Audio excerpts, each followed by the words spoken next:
Hey everyone, this is Mike. Today I'm going to be taking a look at Legends of Runeterra, the new card game from League of Legends. Now, of course, this is still in beta, so everything that you're going to be seeing here is subject to change, so just keep that in mind.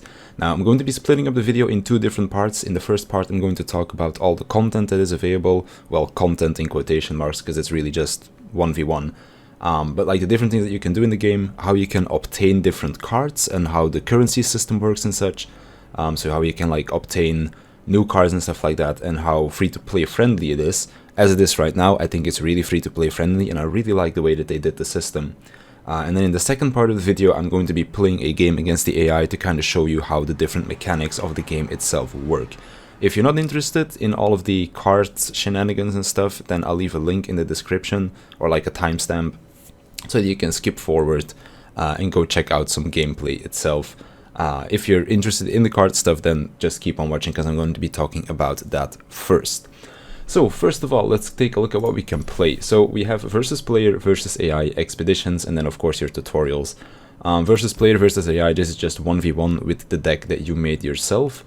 Expeditions is a little bit like Hearthstone Arena or the Gauntlet in Duelist, if people have ever played that game. Basically, you just draft your own deck. I'll show a little bit on screen as well of some stuff I pre-recorded earlier. But then once you've drafted your deck, you get to play against other people that have drafted theirs. And then you try to win as many games as possible. Now, each expedition comes in two different parts, so even if you fail your first one, you still have a second chance to get more wins. Of course, the more wins you get, the more loot you get at the end of the road as well. The way it works is you basically get two chances every try.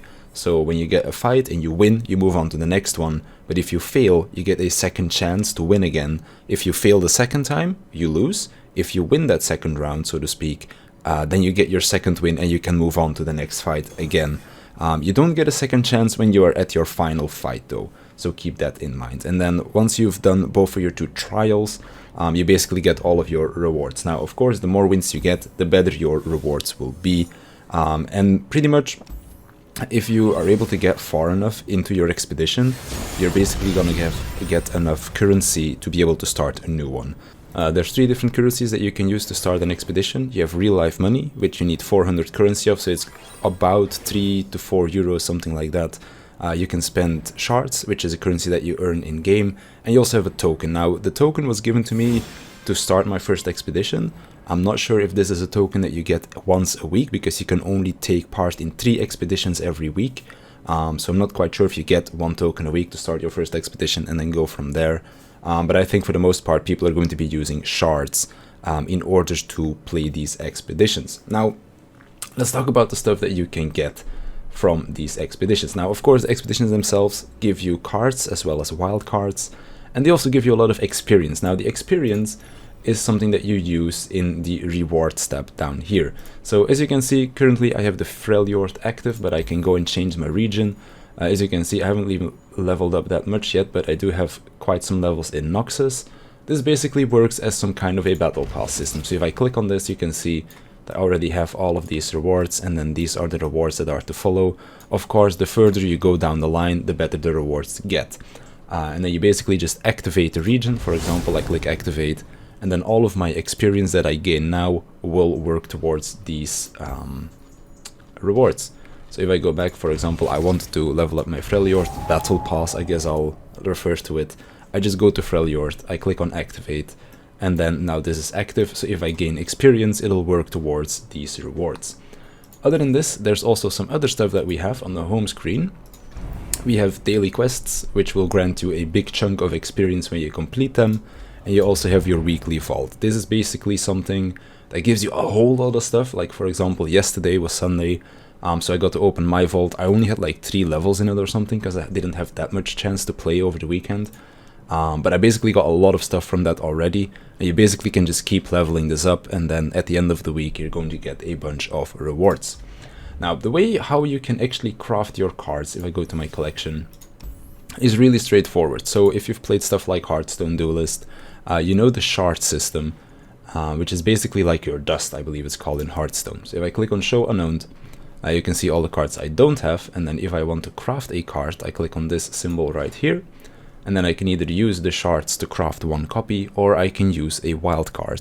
Wild cards are things that you get from the battle pass, or things that you get from your expeditions, and you can also buy wild cards themselves. If I go to the store over here, you can see that you can buy wild cards themselves as well. Pretty cheap, I think. As I said, this is about €4, so for like a champion it's kind of expensive, but if you want to like buy a bunch of common cards, it's not too bad.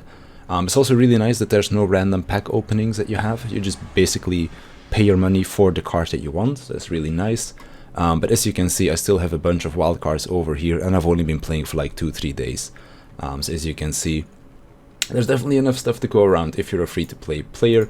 And then of course, you still have all of these rewards over here, which also give you wild cards, new cards, and a bunch of shards as well. If you get duplicate cards out of these like random capsules, then it'll automatically be transferred into shards. You can only have up to 3 of a similar like character, I guess you could say. Like for example, let's say I have 2 of these.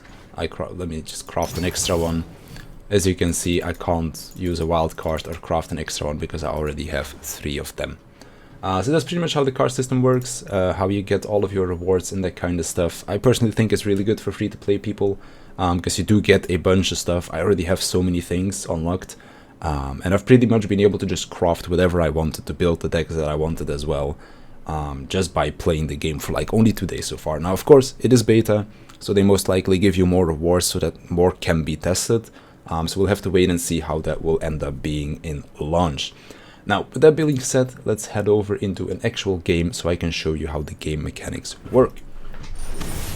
Now, I'm going to be playing a game against the AI because the AI doesn't take time to take its turn, so it's a lot easier for me to explain all of this stuff. So at the start of the round, you get to choose, or at least replace a few of the cards in your hand, kind of like Hearthstone, I believe, as well, or a Mulligan sort of from Magic the Gathering. Now, the way it works is basically every turn you switch being on the offensive and the defensive. As you can see, he is on the defensive on this turn because he has the shield. I am on offense because I have the sword over here. You can also see here on the right that I have 1 mana, 0 spell mana, which will come into play later, and I also have 1 attack token. Now, because I don't have 1-cost cards that can attack, I do have this thing, but I don't want to use it yet. I'm just going to pass, and it's going to be my opponent's turn. Now, he has the attack token, I do not, because I'm on defense and he is on attack. Now, as you can see, I also have 2 normal mana and 1 spell mana now. Basically, every turn you have unspent mana, it gets transferred to a maximum of 3 spell mana. And spell mana is something that you can spend on casting spells. So, for example, if I play this card, it'll take from my normal mana pool.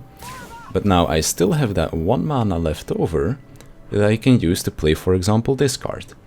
Now, I'm not going to block because I can't kill this, because toughness makes it so that they take 1 less damage from every source, and I don't want to waste my card on that guy. Or actually, you know what, we'll just kill this one. There we go. Now, the way spells work in this game is pretty cool as well. So there are 3 different types of spells. You have slow spells, fast spells, and burst spells. Slow spells can only be played out of combat. Fast spells can be played during combat, and burst spells can be played anytime without there being any counterplay possible for said spell. So for example, a fast spell, when you play it, so you can still use other cards to kind of counteract the fast spell. Now, I'm going to attack with these 2, because he basically has no counterplay for it. This is an elusive unit, so they can only be blocked by other elusive units. And Zed has Quick Strike, which basically makes it so that he attacks first before he takes damage. And because Zed also has a special passive, it summons a living shadow whenever he attacks. And there we go. Now, the way champions work in this game is also really cool. So if I hover over my Zed, you can see that to level him up, him or his shadow has to have struck the enemy nexus twice. Because my shadow hit the nexus once, we already have 1 out of 2. So hopefully next turn I'll be able to level him up.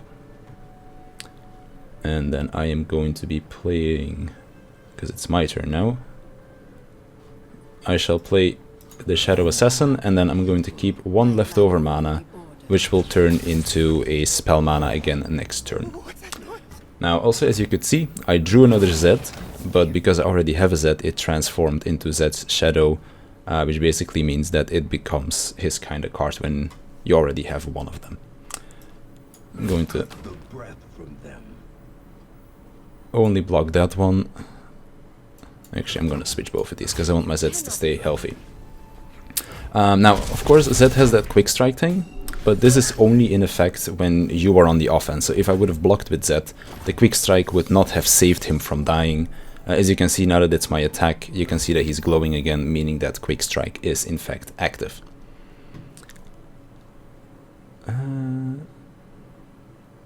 So now I'm going to only play this guy right here. And then, as you can see, we still have technically 4 mana left over, which means I can play this guy, recall her. That's going to boost this guy up, because every time I stun or recall a unit, he gets +2 attack. And this also makes it so that she gets healed, because she already lost 1 HP.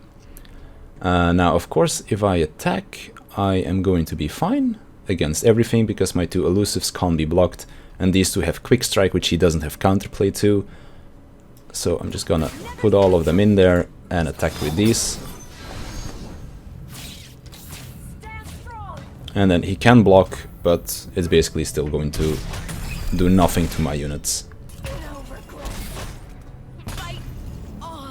And there we go. Now, one of the cool things as well is that when you are on the defense, you do not have this attack token, but there are cards that ready your attack. For example, Katarina is a champion that when you level her up, every time you play her, you get an attack token. So even if you are on the defensive, you still are able to do an attack that turn. Let me see real quick. I am going to play this guy. I'm gonna buff this guy up.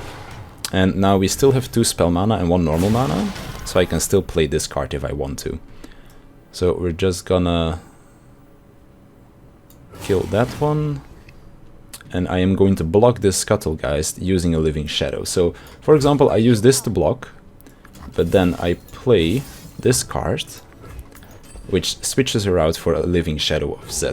And then I'm just gonna take the 3 damage from these guys.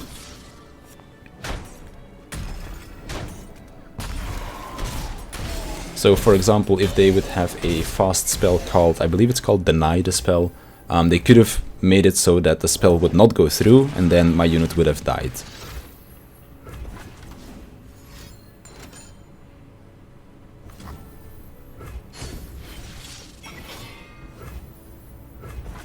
And that is quite a tough opponent. Alright, let's see, what am I gonna play now?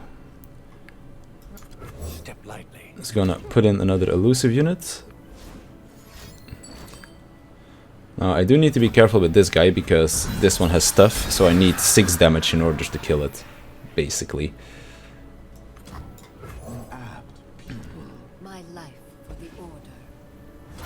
So I am only going to be attacking with my elusive units because he can't block those, because basically he can kill some of my units with this tough defender.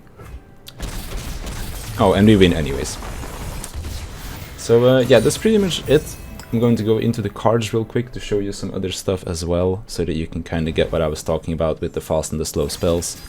As you can see, I just finished my daily quest as well, giving me 1100 experience, which then goes towards both of my vault as well as towards my battle pass. If I go over to my battle pass right now, you can see that I can claim the rewards. There we go, I got my wild card. And I was also really close to getting the... Oh wait, I actually unlocked the capsule as well. So you can see what we get from that as well. So I got some wild cards and I got some normal cards as well out of it. And then of course, as you move through the battle pass, your rewards get better and better. Now if I go to my collection real quick again, I'll show you how the different spell cards work. So I'm just gonna click on spells. So we have slow, fast and burst. So these slow spells can only be used outside of combat, and they can be countered by fast and burst spells. Fast spells can be played during combat and can only be countered by fast or burst spells, and burst spells can be played during combat and as well as outside of combat, and they have no counterplay whatsoever. So you kind of have to take that into account, because for example, say you want to deal 1 damage to something, to for example kill it when you're on the offensive, so they can't block with it, but your opponent is like, no, I don't want to lose it, I can cast Deny, and then Deny will basically stop that spell from going off altogether. So that's kind of like how you can counterplay with different spells and stuff like that.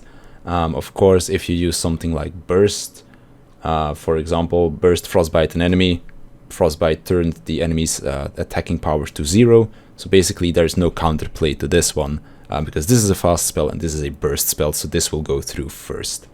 So there's really little cool interactions with that. Now, of course, this also plays into combat as well, because if you are on the attacking side, you basically get to choose when you initiate the combat, but even though combat is over, it doesn't mean that your turn is over. Your turn is only over when you and your opponent pass.